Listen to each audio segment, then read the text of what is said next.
Welcome to the ISAC short free class series and the first video of the series, How to Become an Art Historian.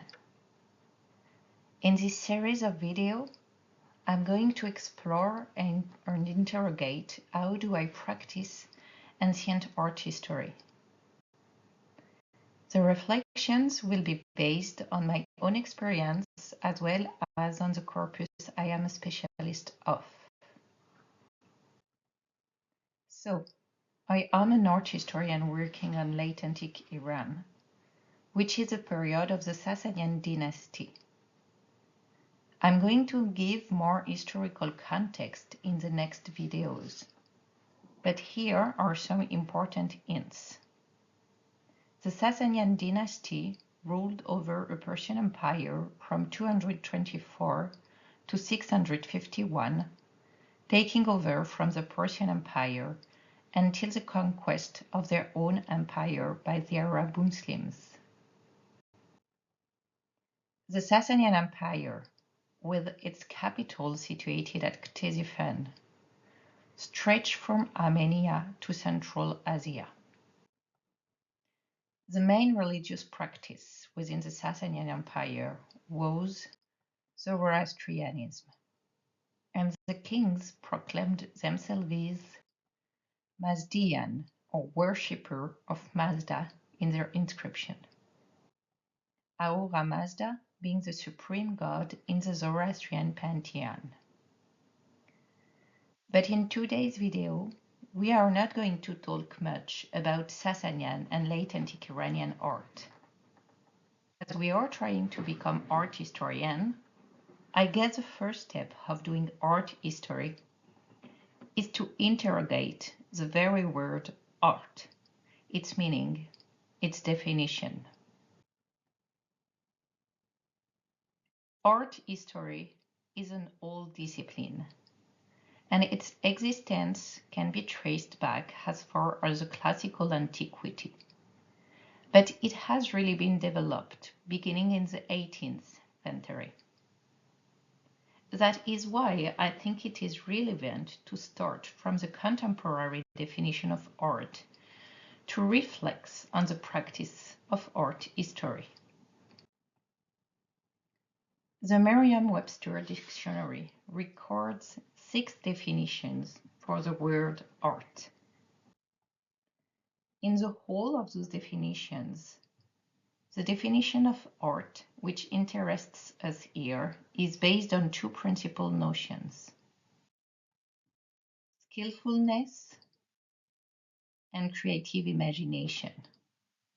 Skillfulness and creative imagination produce objects that are thus qualified as objects of art, and that have, still according to the Merriam-Webster dictionary, an aesthetic dimension.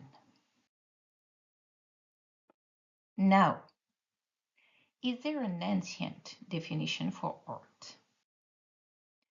The contemporary word art in English and in French comes from the ancient Greek aro, to arrange, to place, and the Latin ars, skill, craft, technical expertise. It is worth noting that the actual term is a development of ancient terms that cover the skillfulness aspect of our modern definition, but did not include really the creative imagination nor the aesthetic dimensions we now give to the word art. Of course, it does not mean that there was no creative imagination or aesthetic sense in ancient Greek and Roman world. We can even say quite the opposite. But there were no equivalent of our modern art word. And we can go a little further by saying that there were no equivalent of our modern art world. When I look to the period I know better, which is late antique Iran, what do we have in Middle Persian? Not that Middle Persian was the main language of the Sasanian Empire. So, according to the Concise Pahlavi Dictionary, the main and only Middle Persian dictionary, we can find two words that belong to quite the same semantic field as our art. The first word is Nezumoni, which the author of the dictionary, David Neil Mackenzie, translated as art history, skill. The second word is Kirogi, which Mackenzie translated as arts, crafts, craftsmanship, skill. In Middle Persian, the words refer first and foremost to the capacity of making, manufacturing. We find here again the skillfulness dimension. And as for the ancient Greek and Roman worlds, and that is true for all the ancient society where there are no direct or fitting equivalent to the word art, it does not mean that there were no creative imagination or aesthetic sense in late antique Iranian society. We can once again say it quite the opposite. But there was no equivalent of our modern art word. And we can go a little further by saying that there were no equivalent of our modern art world. Why is it necessary to stop on the current meaning of the word art? Why is it important to seek for an existing equivalent within the period? As an art historian, I am working on how the result of such sets of that search matters. So, why is it necessary to think about the contemporary definition of art? Because the definition tells our own relationship to art. Why is it important to seek for an existing equivalent within the period? As an art historian, I am working on. Because when we are doing art history, part of the work is to delineate the relationship or the relationships of a society, a group, a person to art in a given time and place. Does the result of that search for an equivalent of art matter? Because I do feel that this art historian's work of delineating the relationships to art is partly based on those contemporary principal notions in the definition of art: skillfulness, creative imagination, aesthetic. I do think that, as an art historian working on ancient periods, I tend to work from the contemporary definition of art, because such a notion does not exist for the historical period I am working on. Obviously, art historians working on ancient periods have always asked themselves such questions. So if you want to go further, you'll find on the ISAC website a list of references. There are articles and books I found inspiring when questioning the practice of my own disciplines. So, I think that the contemporary definition of the word art is important to understand what do we do when we do art history. I would like to go back to it. Now, I would like to isolate the main terms in the definition of art: skillfulness, creative imagination, and aesthetic. And in doing so, I'd like to explore the issues raised by the meaning of this term for the practice of ancient art history.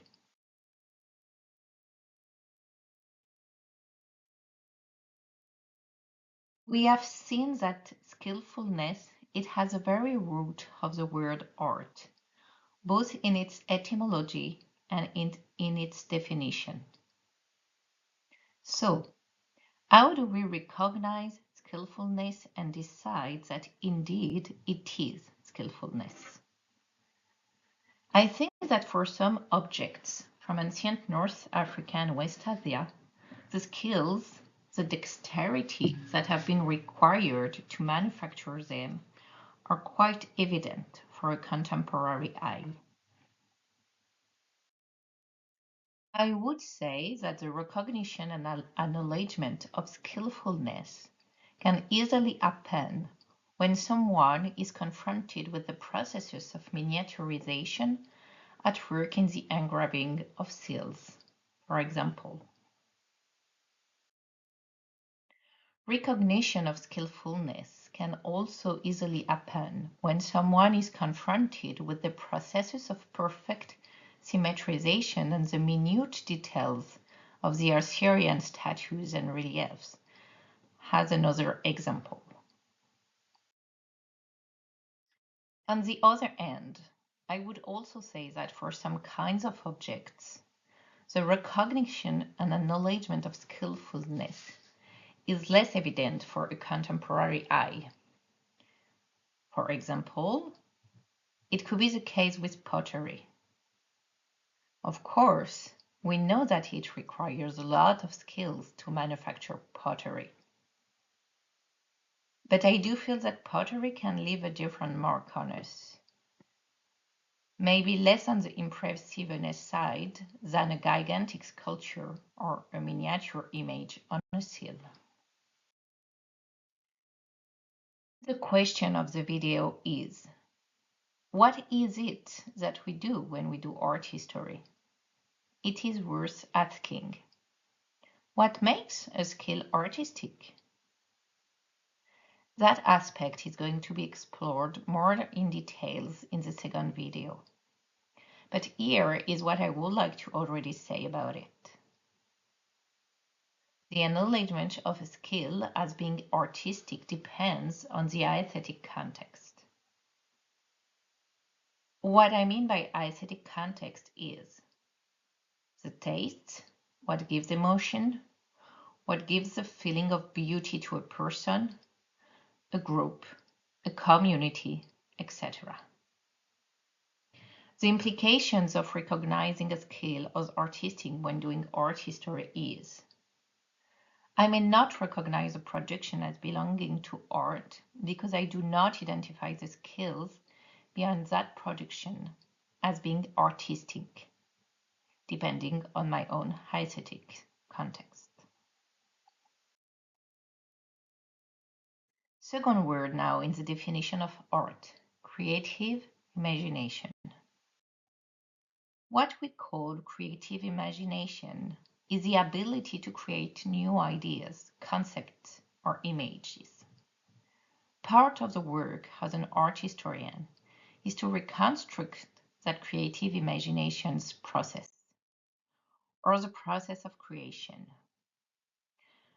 When I am working on the process of creation, I distinguish between two categories of studies, but that are to be understood as deeply interlinked. In the study of the process of creation enters, on the one hand, iconography, which is the exploration of the content of a production of creative imagination. On the second hand, there is style, which explores the way new images are formally developed. What are the implications for somebody doing ancient art history? It questions my capacity and ability to identify an object as being the result of creating imagination. This question is raised by my own experience working on objects from late antique Iranian period. For example, let's compare the production of Sasanian rock relief with the production of seals. Rock reliefs are gigantic bas-reliefs carved on cliffs that were patronized by some Sasanian emperors, mostly of the first part of the dynasty, and that can be found for the majority of them in the region of Fars. They represent the Sasanian emperor in different contexts, being invested of the earthly power by the supreme god Ahura Mazda, celebrating victories over the enemies, being in a combat at court. Seals now. During the late antique Iranian period, stamp seals were produced in large numbers and were used to sign and authenticate a document, or to protect goods, or in magical rituals. Late antique Iranian stamp seals have different types of contents. They can be purely epigraphic, either as office seals or as private seals with a formula. Or they can present a bust portrait, a single animal, or a vegetal or astral pattern. What struck me first with the late antique Iranian stamp seals was the repetitive aspect of their iconography. So, for me, it was more intuitive, more evident to think about the rock relief as being the result of creative imagination. Even if it is an important group of images, there are 38 of them, they add a character of uniqueness that made them new images, and in consequence, the result of creative imagination. Whereas I thought about stem cells more as an industrial production, industrial, of course, being in quote, and less as a result of creative imagination because of their character of repetitiveness. I am using past tense here because it is important for me to not mistake uniqueness with creative imagination anymore. Third and last aspect of the definition of art, aesthetic. According to the definition of the Merriam-Webster dictionary, the question of aesthetics is deeply related to the notion of beauty, and to the senses. Another part of the job as an art historian is to question who or what defines beauty. That aspect will also be depend in the second video. What I can say now is that I think it is widely shared is that there is no such thing as universal beauty. Even if there can be elements that are shared as beautiful through periods of times and places. So, as an art historian, I have to contextualize what was beauty, what was aesthetics in late antique Iranian period, in order to do their art history. In conclusion, what is it that we do when we do art history? We are working on objects that are produced by skillfulness, creative imagination, and have an aesthetic dimension. When doing ancient art history, we are trying to reconstruct the process of creation to understand what was art. Not art as we are dealing with it in the 21st century, but art as they were dealing with it in, as in my case, late antique Iran, even though they didn't have a art word and even less an art world as we understand it now. Due to that situation, I have somebody doing ancient art history. I work from the contemporary definition of art to contextualize it. I am seeking what was skillfulness? What was creative imagination? What was aesthetic in the late antique Iranian world? And that contextualization requires a work in still progress for me to detach myself from my 21st century understanding and sense of art. To finish, I would like to underline that art historians have, of course, long been aware of that difficulty. And some very interesting heuristic answers has been proposed. One of them is to reshape the field of art history towards visual culture, visual studies, making the practice of art history more about what we see and how we see it. I thank you very much for your attention, and I will see you in the next video.